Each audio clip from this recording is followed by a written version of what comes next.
I was not a fan of Trey Edward Shults' first feature, Krisha. I saw it with an intent to review back when I was at Flixus.com, but it was a rare case where I felt like if I had nothing nice to say, I wasn't going to say anything. On the one hand, I respect its existence. The guy made a film named for and starring his actual aunt and many other friends and family members in his parents' house. He had an idea, and he followed through on it. And it resonated with other critics and, more crucially, indie distributor A24, ultimately becoming successful enough to get him more opportunities. On the other hand, I found the experience of watching Krisha thoroughly unpleasant, and it is frustrating when movies like that, which feel artsy for the sake of it, end up receiving the kind of acclaim it did, while so many others that I have never heard of and will never hear of languish in obscurity. I skipped It Comes at Night, Schultz's horror-adjacent follow-up, until literally yesterday, when I felt compelled to watch it because I was writing this. And I'm annoyed that I missed it back then because it is so much better than Krisha and pretty damn good in its own right. It's one of those low-key post-apocalypses about the lengths people will go to protect their families, and it mixes that with some genuinely unnerving moments inside one of its characters' minds. I used to use the leap in quality from Jeremy Saulnier's Murder Party to Blue Ruin as my go-to example of directorial improvement between debut and sophomore efforts, but I think I may have to start using Krisha to It Comes at Night instead. But I didn't know about that jump when I went to see his latest feature.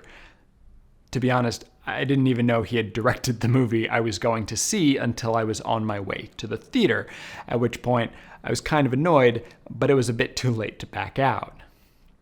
I'm glad to have given it the chance, though, even if I'm still kind of recovering from the experience.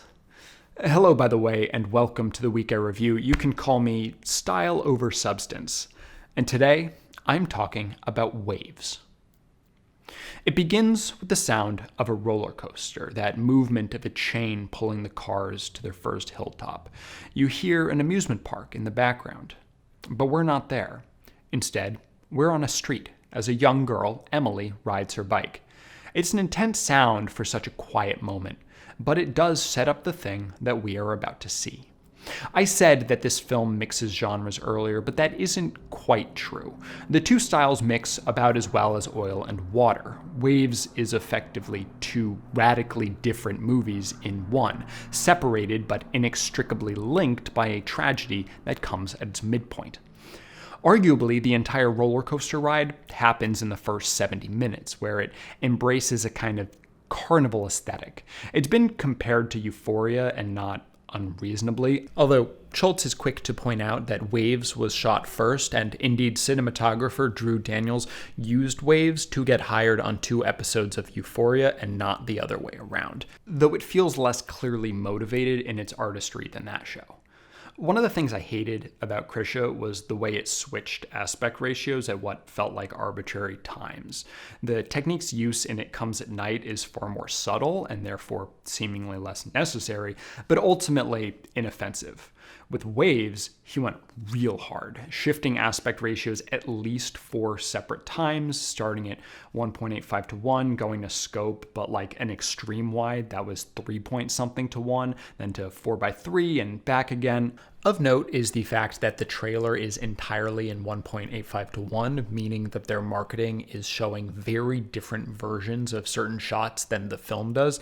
Indeed, the trailer gives you absolutely no indication what the movie is actually like, and I'm cool with that.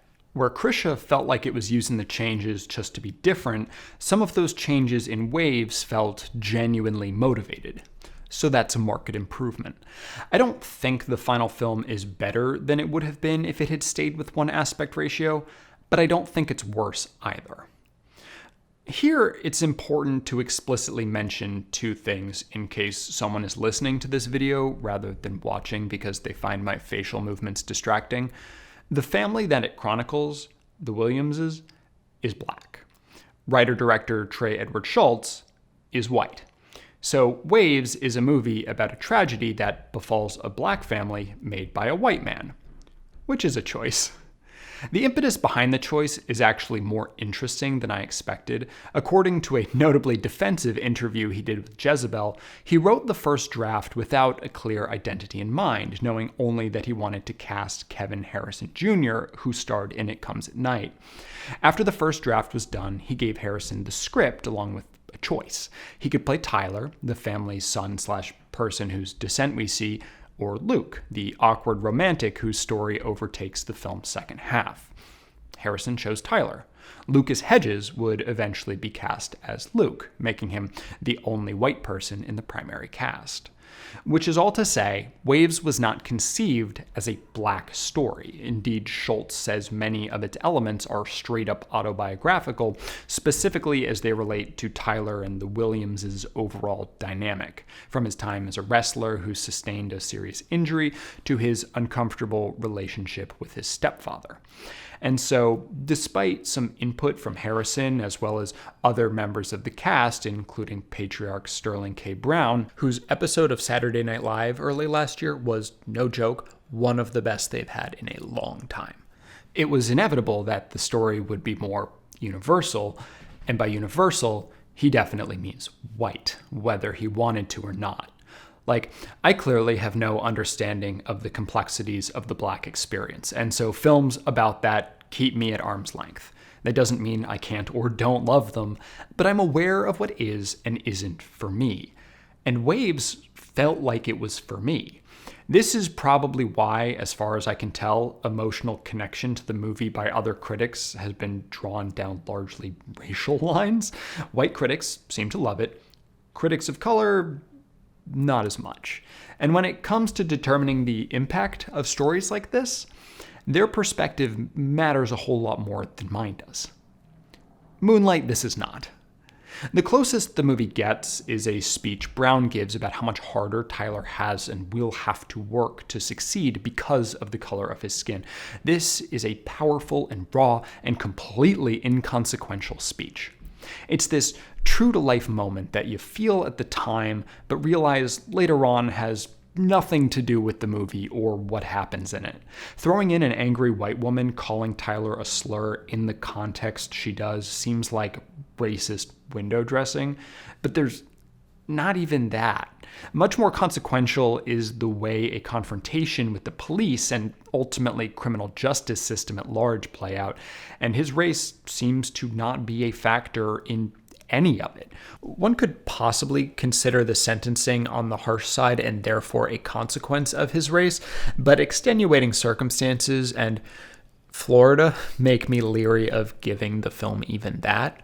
So it's a white story. But how does it work on that level? Well, I have problems with the way Schultz thinks about the event that sets the pretty straightforward criminal proceedings into motion, because he gets pretty victim-blamey in that same Jezebel interview. Suffice it to say, Alexa Demier seems to have been typecast into a certain sort of relationship. The moment is the culmination of everything that had led up to it. But I'm not sure if that's a good thing.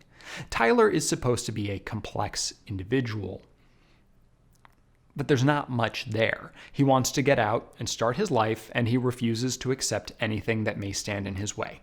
Where the race stuff feels like an afterthought, masculinity is Waves' real driving force. Showing Tyler breaking down in his bathroom as the world crashes around him makes sense, but it doesn't make him layered, and he doesn't change in response. And look, if I were put in his position in high school, I'm sure I wouldn't have reacted well either. But it's hard to see what results as anything but his fault. I gasped too when it happened. The energy in the room was tense as hell, and one person in the front row literally stood up and walked out of the theater. But the thing that shocked me most was a meta-realization. We hadn't seen second build Lucas Hedges yet, despite the fact that I was sure we were like 2 hours into the movie. I mean, so much had happened. How would it be possible that my watch said it had been just 70-ish minutes? I wasn't looking for the film to end, and it certainly wasn't boring, but it was surprising just how much stuff got crammed into that time. While part 1 lacks its own thematic conclusion, part 2 really is a complete thought. It begins in the immediate aftermath of a tragedy as the family tries to keep itself together. It reminded me of the 2010 drama Beautiful Boy about the parents of a school shooter and how they cope or don't with their son turning out to be a monster. It takes place almost entirely after the fact. We don't see the event, we just see what it does to the people who loved him. Waves Part 2 is like that if they had had a second child. The film slows down immensely at this point, and the disorienting lighting and camera movements stop in favor of a more traditionally shot story. While I stylistically loved the first half, I did enjoy getting some time to breathe. Far too much happens in those first 70 minutes for any of it to actually have an impact. It's only in the wake of it all, when you've had time to process, that you understand if or how you feel about it. And the second half gives that time. The introduction of Luke as a love interest for Emily marks a radical tone shift as she sits outside the school during finals and he very awkwardly asks her out. It's funny. Things haven't really been funny before. The aspect ratio changes, and away we go. Despite the film ostensibly being about the Williamses, Luke is the real focus in part 2. We don't really get to see Emily cope with the trauma. We see her talk about it with her father in one of the film's more poignant moments, but most of it is her supporting her now boyfriend. And while pouring oneself into other people's pain is absolutely a way that people cope, just because people do it doesn't mean it makes sense for this family drama to put so much effort into telling a different family's story. We can argue till the cows come home that it's the reconciliation that Emily witnesses that helps her come back to her family, but the frustration she feels doesn't seem to be aimed at anyone but herself. So what's the point? The experience of watching Waves is often genuinely thrilling, and it is a unique cinematic experience, one that should be seen and be seen on the biggest possible screen. The bigger it is, the more overwhelming it will be, and the more overwhelmed you are, the more you understand the state of mind of the characters. But it's less than the sum of its parts. In the minutes and hours after the credits rolled, I was in some kind of shock. My jaw was dropped, and I was just starting to piece everything together. I immediately texted some friends, Jesus fucking Christ, that movie. But as I've thought more about it and tried to answer some of the questions that I've posed in this review, and also some that I haven't, I can't help but be disappointed in the answers that I find. 7.9 out of 10. Thank you so much for watching, and thank you particularly to my patrons, my mom, Hamry and Marco, Kat Saracata, Benjamin Schiff, Anthony Cole, @BlasianFMA, and Magnolia Denton. If you like this video, that's great. If not, I'm sorry. If you'd like to see more, please subscribe. I hope to see you next week.